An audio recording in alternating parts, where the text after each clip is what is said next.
If you know the enemy and know yourself, you need not fear the result of 100 battles. Let's accompany my attack bomber now. It's gonna arrive in 7 minutes, and I arrive also in 7 minutes, so that's perfect. Oh, but they split in different directions. Oh, I'm only gonna be able to attack one. That's too bad. Okay, let's take the one that is the least damaged, I guess. What is he doing? Why is he sitting there? Attack, man! What? What just happened? Waiting. What are you waiting, man? I said to attack.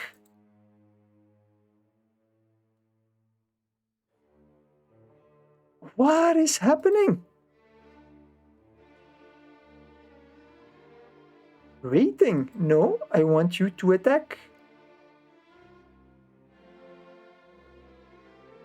Oh, that was old intel or something? Heck, I don't know. Weird. 10 minutes he's going to need.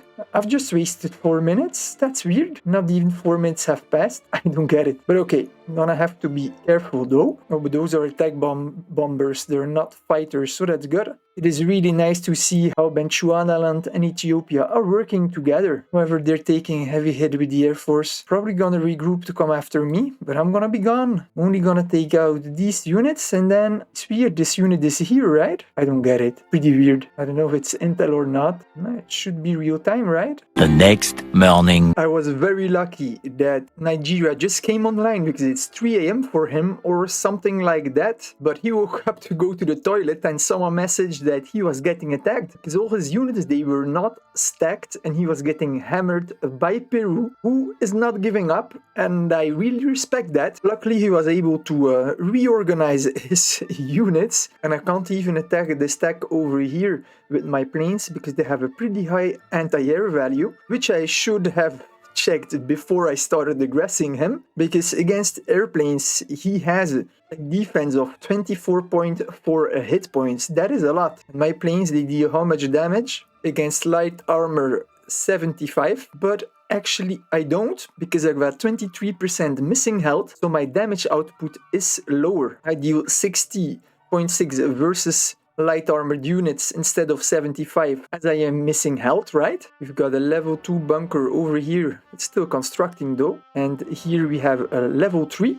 I don't know which way he will move, but we've got it fortified, so that's good. Brazil has completely been destroyed. It was a pretty nice tactic, man, because when the railroad gun opens fire, well, the tick counts for all the artillery and rocket artillery as well. Every time he moved his infantry stack in range of the railroad gun, and then he could move in with his artillery to attack this stack, and then just march out again without getting attacked. It's amazing. Which is also amazing is that I have inherited a railroad gun. Cool, right? It was produced in case. There was also one being produced in a Mopti, but that one I've cancelled because the building was destroyed and it was only at 23%. Whereas in case, it was almost produced, so I left it like that. I took a risk, but it paid off. Now I only need to be able to get this railroad gun safely behind my lines, because we have got Libya, who has had a great advantage of the retreat of Peru and the capitulation of Mauritania. Mauritania should have put on his big boy pants, man. The guy gave up, barely fought. Come on, man. And we've been debating why on earth East Brazil has stopped. And our assessment is that East Brazil had counted on a fast victory, us being divided at war, North Africa and Europe against us, that they would be able to move in. They proposed to help against Libya, and against all odds, we have refused. Of course, I don't throw my allies under the bus. What was that? Give us Upper Volta and Nigeria and we will help you? No, thank you very much. So I think they were not ready for a prolonged war, and once they started, the tides were starting to shift, and that Nigeria was spamming a lot of units that would get them in trouble, and that their supply line was getting havocked by my subs. East Brazil must have abandoned to preserve his stats. You've got these typical players, they always take Axis countries, Axis, Peru, Axis, to preserve their kill-death ratio, right? Because you can maintain your kill-death ratio the easiest with Axis. And I think East Brazil just gave up. Of course, then Mauritania capitulated as well. Credits to Peru, who doesn't give up. He actually continues to fight, although he is now in suicide mode. And it's a bit too bad because he's giving ground away for Libya to take it. And I don't know how many railroad guns Libya has. That's gonna pose a problem. But against all odds, I am still alive. I'm still standing. I'm still standing.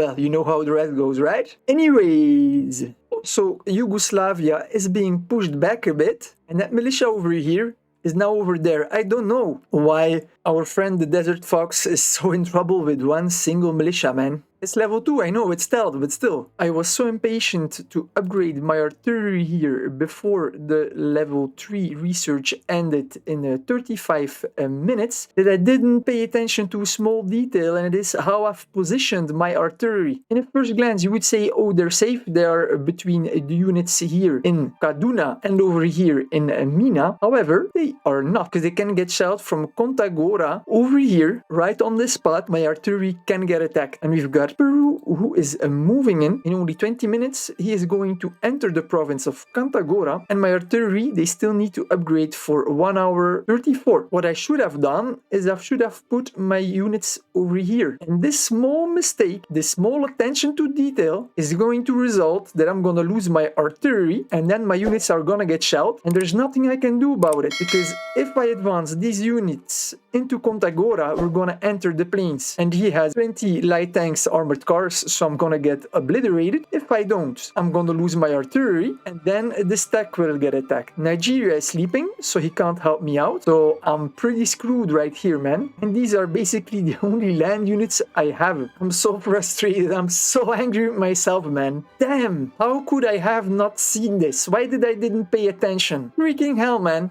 The next day. Alright, we are 2 hours into day 9, and with the threat of Brazil gone, we can breathe again. And which is really cool is that Peru didn't attack me. He retreated as soon as he saw that Nigeria was coming, so that's really cool. So I've got now 10 artillery level 3, that is just perfect. Peru has retreated from over here into Libya. I hope he's gonna stay there and do a lot of damage. And I didn't want to block his retreat off, because here in Niamey, Nigeria has a supply drop. I sincerely hope he's gonna get goods and rare materials, because we need them. I've been writing with President in time too. I said I applaud you for not giving up, for your involvement in the Players League, and may I know the real reason why Brazil has given up. And he said thanks. He didn't go into a lot of detail with me, other than he wasn't happy with everything going on in the map. And so I replied, my assessment is that he wasn't ready for a prolonged war. He probably thought that it would be over fast. That's why he tried to negotiate with me, and when that didn't work with Ethiopia, Libya didn't back down neither. Ethiopia can produce units fast and close by. Your supply lines are far, and they were under attack by my subs. When also Germany arrived in Africa, he gave up. He gave me the impression of being intimidated by him. It's a shame, because he was ranked first and had the mightiest army. By leaving, he threw you under the bus. And so Peru replied, yes, that sucks, but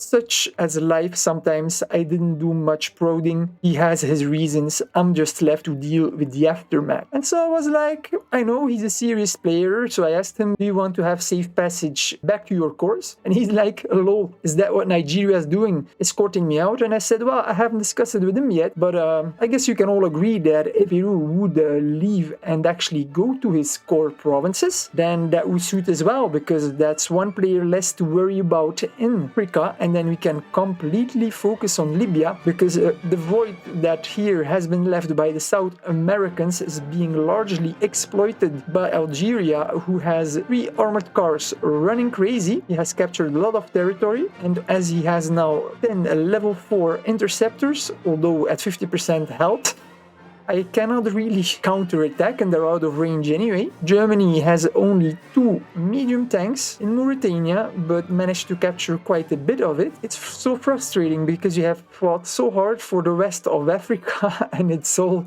Libya and Germany were running away with the prize. He has 10 anti-air, 11 infantry, 12 medium tanks, 5 level 2 interceptors, 2 damaged armored cars, 8 artillery, 4 heavily damaged light tanks, 3 naval bombers, 2 battleships, 1 cruiser, 1 destroyer level 2, 2 subs level 3, 2 armored cars level 2, 1 anti-air level 2, 4 railroad guns, 10 rocket artillery, 4 anti-tank, 8 level 2 militia, and 3 level 2 medium tanks. That's quite an army, man. If that's gonna come to Africa, it's gonna be very bad. And then they struck a deal with Spain. Spain joined to observe the game as he was on skiing vacation, and he's basically getting taken over by just single infantry units. Also, Libya has taken all the territory from Spain in North Africa, so pretty soon Spain will be deleted from the game, completely taken over. It's a pity, because Spain, United Kingdom should have attacked Germany when Sweden and Ireland were attacking him as well. I keep repeating it, man.